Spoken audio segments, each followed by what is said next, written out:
Hi, welcome back to our festival channel. மறக்காமல் இந்த சேனலை பார்க்குறவங்க சப்ஸ்கிரைப் பண்ணிக்கோங்க, சப்போர்ட் பண்ணிக்கோங்க.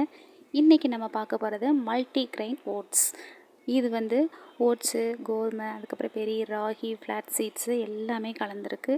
இது நான் எடுத்துக்கிறது கிடையாது, என்னோடய பையன் தான் சாப்பிட்டுட்ருக்குறான்.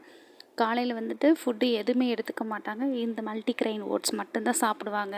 இது எப்படி ப்ரிப்பேர் பண்ணுறதுன்னு பார்த்தீங்கன்னா, மல்டிக்ரெயின் ஓட்ஸ் எடுத்து ஒரு கை அளவு அப்படியே எடுத்து மிக்ஸி ஜாரில் போட்டு நல்லா பவுட்ரு பண்ணிக்கணும். ஃபஸ்ட்டு பவுட்ரு பண்ணிவிட்டு அதுக்கப்புறமா நம்மளுக்கு வேணுங்கிற பனானா, நேந்திரப்பழம், அதுக்கப்புறம் செவ்வாழை, தேன் வாழை, இல்லை பூவம்பழம், எந்த பழமாக இருந்தாலும் பரவாயில்ல, ஒரு பழம் எடுத்து குட்டி குட்டியாக நறுக்கி போட்டுட்டு அதில் கொஞ்சம் நல்லா பால் ஒரு டம்ளருக்கு மேலவே அவங்க எவ்வளோ குடிக்கிறாங்களோ அதுக்கு தகுந்த மாதிரி ஒரு டம்ளர் தானே குடிக்க முடியும். ஒரு டம்ளர் பால் எடுத்து அதில் ஊற்றிட்டு நல்லா மிக்ஸி ஜாரில் அதுக்கப்புறம் கொஞ்சம் ஒரு 3 ஸ்பூன் இல்லைன்னா 2 ஸ்பூன் தேன் ஊற்றிட்டு நல்லா கிரைண்ட் பண்ணிக்கோங்க.